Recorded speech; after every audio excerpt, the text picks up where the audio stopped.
Hi everyone. I'd like to just talk about the annotated bibliography and synthesis assignment set 2 that's coming up in Module 5. And in this assignment, you're going to find the rubric where you find the assignment on eClass, and you'll see an icon that looks like a little PDF, and I think it says PDF on it, and you can open it up and there's the rubric. And so when you read over the rubric, as you well know, it will give you the instructions for the assignment in many ways, as well as the ways in which it will be assessed. So for this one, what you'll notice is we have 4 categories of marks, and there will be a range within each, depending on how well you handle each of the various parts of that section of the assignment. But what I'm most concerned about here, you can have a look through here, and if you have any questions, certainly let me know. But what I'm most concerned about here is talking a little bit about what's required for the assignment, and I especially want to talk about the synthesis part of the assignment so that you have a really clear idea of what's expected.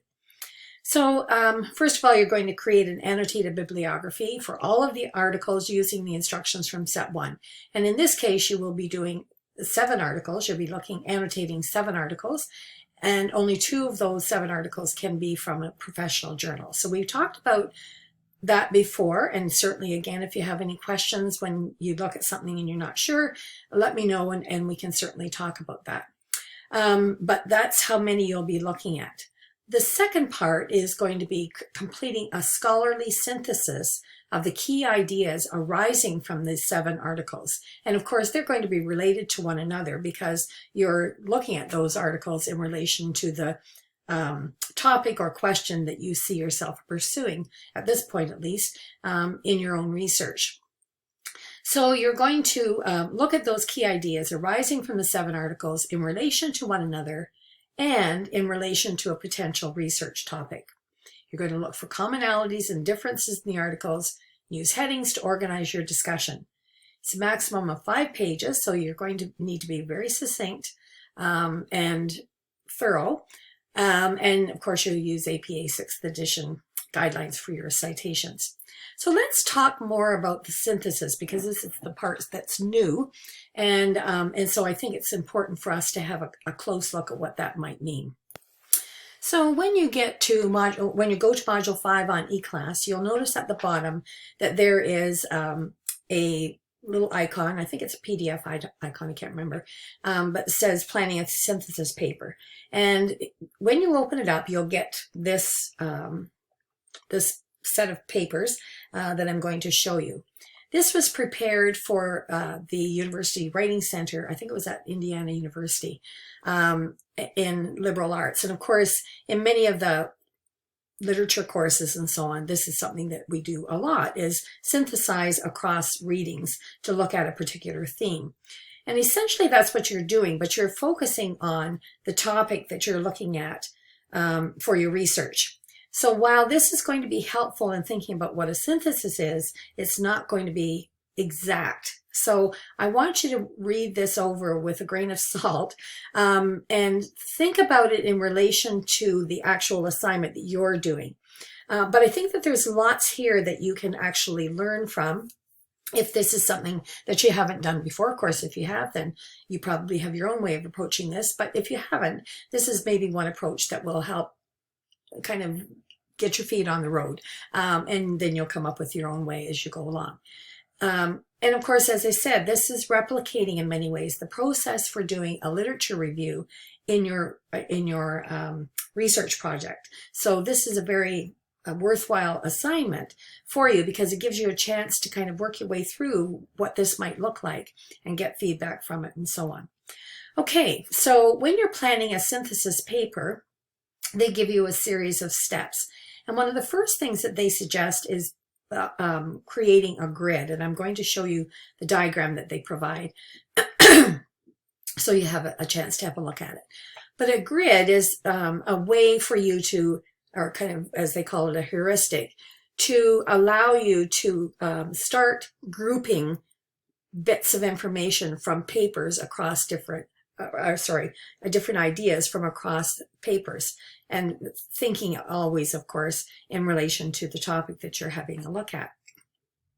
So this is a way for you to organize the various categories that you then can use to create the headings for your paper and the discussion that follows.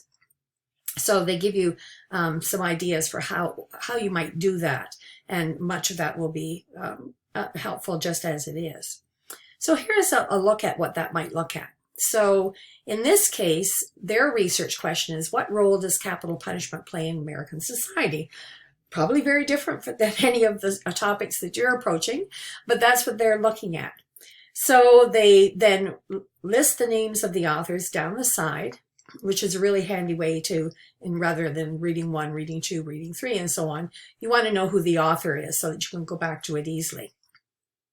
And then as they're reading through, probably the first reading through, they start picking up on themes, one of them being deterrence, revenge, oppression, political leverage. So as they move through the paper then, they begin filling in these grids based on what the various authors have actually said. And in some cases, an author might not say anything about deterrence, but they may say something about revenge, for example. So you'll just write down maybe quotes if you think that would be helpful, and so on. So this could end up being a pretty big grid, let's face it. But it's a way to organize the information. If you don't like using a computer, you can get a great big piece of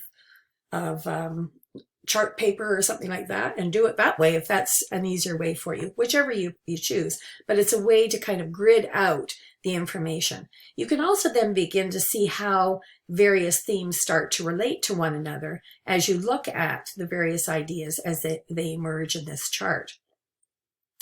And then you're going to write your synthesis paper. Now this is a process. It's not something you just look at the grid and you think, okay, well, I'm going to write about deterrence now, and then I'm going to write about revenge, and then I'm going to write about oppression, and then I'm going to write about political leverage. Instead, you're synthesizing these themes. So this is something that is different than describing what you found. That is kind of listing what you found. Rather, you're going to synthesize across the literature. So, for example, one of the statements that's made is, much of the literature points out that while capital punishment does not deter crime, most Americans still believe that it does deter crime. Not only does the literature agree that capital punishment does not deter crime, some literature suggests that capital punishment may in fact cause more crime. So the first highlighted section synthesizes the literature. The second highlighted section describes the literature. So here you're saying this is the part of the literature that says this. And so you're kind of doing both at the same time, but you're not just listing things. One of the other things they talk about, and this is just, kind of English 101, so it's probably something you're already very aware of, but use your topic sentences that you created in number 2. And here they're talking about chunking information. So kind of making a topic sentence for each of these categories where you can draw inferences across across the readings in that category. So once you've done your topic sentence, then you're going to support the topic sentence you've created in 2 above with quotes, paraphrases, that sort of thing. So you're going to flesh it out, in other words. And they give you some ideas about how to do that. Now, this third part, I think, is probably the most helpful for me anyway, because it's really, in a way, it's difficult to describe what a synthesis is, but actually seeing what a synthesis does, I think, is more helpful. So here we have an unrevised paragraph where essentially it's not fleshed out, for one thing, and it doesn't integrate the themes to a significant degree. Here we see a revised paragraph taking what's up here and then developing it further so that it's richer, it draws on more of the articles, arguments that are made across the readings, etc. And it develops a synthesis of the information. So have a look at these two and see what they say and how one is different than the other. And then they actually give you ideas for improving your synthesis at the paper level. So one of the things that you can do is write down the paper's thesis or main research question. Highlight the synthesizing topic sentence of each paragraph. And then if a topic sentence is missing, draw a star next to the paragraph. So one of the things that always triggers me when I'm reading papers is I see a paragraph that's about a page and a half long. Generally, that says to me that that paragraph is either totally unedited, so there's a lot of stuff in there that doesn't relate to the heading, or it's kind of a catch-all, which is sort of the same thing, I guess. Kind of a catch-all of a variety of things that you think are interesting, but there's nothing at the beginning of the paragraph to signal what that paragraph is going to be about, and then it just kind of wanders all over the place. So this really gives you a way of organizing your information in a way that helps the reader read through what it is that you're saying. They can follow the path. I should be able to follow the path of your paper by reading your topic sentences. So this is a really helpful way of sorting through a lot of material. And then improving the synthesis at the paragraph level is another thing that you need to be thinking about. So look at a paragraph, highlight the topic sentence, and then in every sentence, highlight words that link the topic sentence and source material. So, and make sure you're not saying the same thing over and over again, too. That's another thing that sometimes I see people doing. They kind of say, this author said this, and then this author said the same thing, and then this author said the same thing. That doesn't help me a lot. There are much more efficient and easy and more interesting ways to write that paragraph, drawing out the things that the various authors have said. So this will be a way for you to just pick a couple of paragraphs, so particularly really long paragraphs, and see if you've actually done this.